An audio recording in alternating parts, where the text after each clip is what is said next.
Halo, izin memperkenalkan diri. Nama saya Indra Faisal Ramas. Saya mahasiswa UPI angkatan 2021, jurusan PJKR. Di sini saya akan membahas tentang psikologi olahraga yang tentunya akan saya bahas satu persatu. Sangat detail sekali. Baik, let's go to class. Assalamualaikum warahmatullahi wabarakatuh. Kembali lagi dengan saya, Indra Faisal Ramas, dari PJKR UPI Angkatan 2021. Setelah kemarin sudah membahas bab 6, mari kita lanjutkan untuk membahas bab 7 mata kuliah psikologi olahraga yang membahas tentang manajemen kecemasan dan penampilan olahraga. Nah, stres, arousal, dan kecemasan merupakan terminologi yang sering digunakan secara saling tukar, padahal ketiganya mempunyai makna yang berbeda. Nah, jadi stres, arousal, dan kecemasan itu seringkali kan disamakan ya, padahal mereka berbeda gitu. Stres dalam batas-batas yang normal diperlukan dalam olahraga kompetitif agar atlet secara psikis siap untuk menghadapi pertandingan. Jadi ya mungkin seseorang ketika akan bertanding ataupun akan melakukan turnamen pertandingan pasti ada sedikit-sedikitnya stres, tetapi dalam batas wajar agar atlet secara psikis siap menghadapi pertandingan tersebut. Jadi membedakan antara latihan dan pertandingan. Nah, stres yang harus ada dalam diri atlet menjelang pertandingan adalah arousal yang berfungsi sebagai kesiapan mental dalam menghadapi pertandingan. Jadi arousal itu adanya rasa deg-degan atau ketegangan yang dimiliki atlet gitu, agar kesiapan mentalnya sangat tumbuh. Nah, bukan tumbuh tapi lebih ke kesiapan mentalnya siap untuk melaksanakan pertandingan gitu. Nah, apabila ketegangan-ketegangan dimiliki atlet berlebihan dan melebihi batas normal atau batas ambang stres, maka atlet akan mengalami kecemasan yang berlebih gitu. Nah, jadi ketika atlet akan bertanding itu disarankan memiliki stres atau arousal di batas normal saja agar kesiapan mentalnya siap untuk melaksanakan pertandingan. Nah, pengertian stres di sini merupakan tekanan pada diri seseorang yang ditandai perubahan psikologis maupun fisiologis. Perubahan tersebut apabila terjadi dalam proses yang berkelanjutan akan berakibat menjadi kecemasan, sedangkan stres mental yang diakibatkan oleh adanya perubahan dalam diri seseorang dalam batas yang normal. Jadi stres mental yang diakibatkan oleh adanya perubahan dalam diri seseorang dalam batas yang normal justru diperlukan agar memiliki arousal dalam diri seseorang. Jadi ketika memiliki stres mental yang normal, itu dianjurkan saat akan bertanding agar adanya arousal dalam diri seseorang tersebut. Kecemasan dapat dikategorikan menjadi dua, yaitu kecemasan bawaan dan kecemasan kondisional. Nah, kita bahas satu-satu ya. kecemasan kondisional merupakan gejala khusus bagaimana keadaan individu menghadapi situasi tertentu yang mengganggu. Nah, jadi keadaan individu menghadapi situasi yang mengganggu gitu, yaitu kecemasan kondisional. Jadi kondisi di lapangannya seperti apa, apakah mengganggu atau tidak gitu. Nah, di situ kecemasan kondisional akan muncul. Nah, kecemasan bawaan adalah sifat cemas yang telah melekat pada diri seseorang, merupakan sifat pembawaan orang tersebut gitu. Nah, jadi kalau bawaan sifat itu, jadi memang kecemasan dari diri kita sendiri, bawaan dari sifatnya gitu. Beda lagi dengan kecemasan kondisional.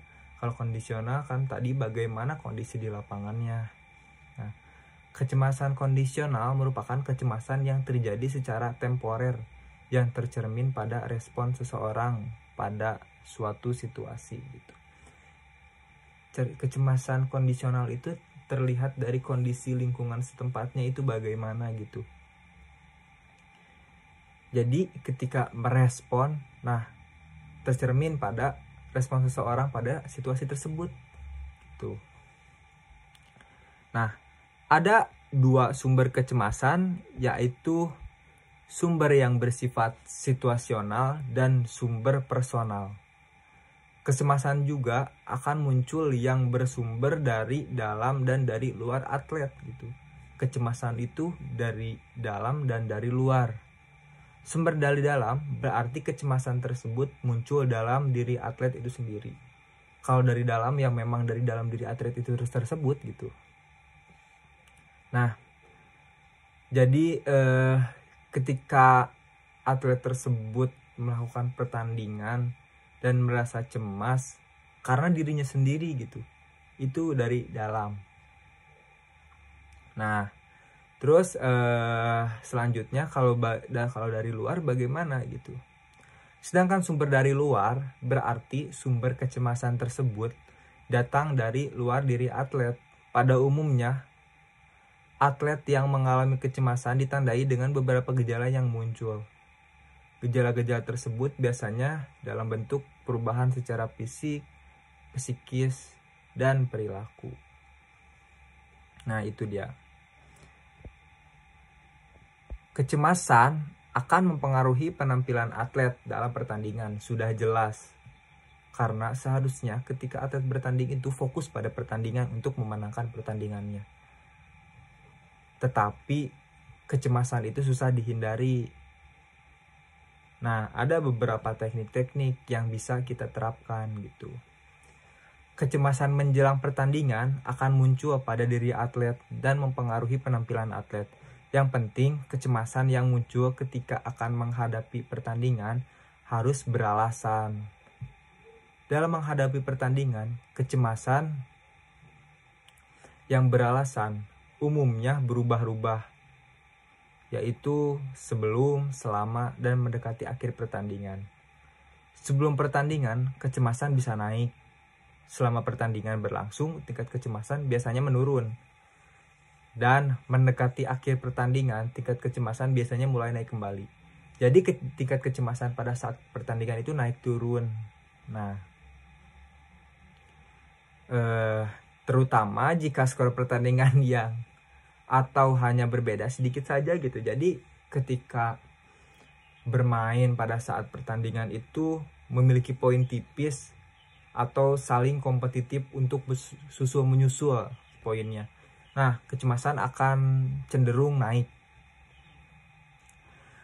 Nah, di sini proses ketegangan terdiri atas 4 tahapan yang saling berhubungan, yaitu tuntutan lingkungan, persepsi pada tuntutan, respon terhadap ketegangan, dan akibat dari perilaku.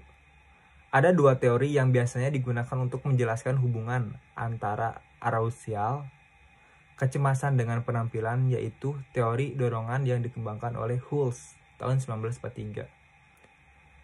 Dan teori U terbaik yang dikembangkan oleh Dodson tahun 1915. Teori dorongan merupakan teori multidimensional yang menggarap penampilan dan proses belajar. Sedangkan teori U terbalik merupakan cakupan dari berbagai subteori yang menjelaskan mengapa terjadi saling berhubungan antara arousal dan penampilan, sehingga terbentuk kurva persamaan kuadrat. Arousal dapat diukur dengan melihat perubahan tanda-tanda secara psikologis seperti denyut nadi, pernafasan, konduksi kulit, perubahan biokimia, dan dengan serangkaian pernyataan dengan menggunakan skala numerik dari rendah sampai tinggi.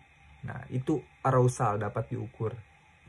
Nah, kecemasan kondisional dapat diukur menggunakan pengukuran yang bersifat umum dan membuat catatan secara umum pula. Itu secara kondisional. Pengukuran yang bersifat umum dilakukan cara melaporkan sendiri kondisi yang dirasakannya dalam bentuk skala tinggi atau rendah. Kecemasan bawaan dapat diukur dengan menggunakan catatan pribadi dan multidimensional. Nah, kalau kecemasan bawaan itu yang bisa mengukurnya mungkin diri kita sendiri gitu, dengan menggunakan catatan pribadi, karena yang tahu kita cemasnya atau tidak itu diri kita sendiri, dan munculnya cemasnya itu dari dalam diri kita sendiri. Nah, ada 4 teknik yang bisa digunakan para pelatih untuk manajemen kecemasan atlet. Jadi ketika atlet sedang mengalami kecemasan, nah, ada beberapa hal yang bisa digunakan untuk memanajemen kecemasan tersebut. Yang pertama, melakukan teknik intervensi, mencari sumber ketegangan, pembiasaan, dan menggunakan teknik-teknik khusus. Nah, 4 cara tersebut bisa dijadikan sebagai strategi untuk memanajemen kecemasan tersebut gitu. Seperti itu ya. Nah, manajemen kecemasan lain yang biasanya digunakan adalah manajemen kecemasan kognitif dan somatik.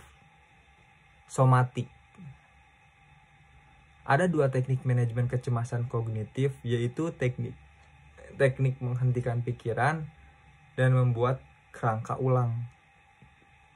Sedangkan teknik intervensi yang biasa digunakan dalam manajemen kecemasan somatik adalah teknik pernapasan mendalam dan relaksasi progresif. Seperti itu teman-teman. Untuk memanajemen kecemasan ketika kita bertanding. Karena ya pada dasarnya ketika pada saat bertanding kita biasanya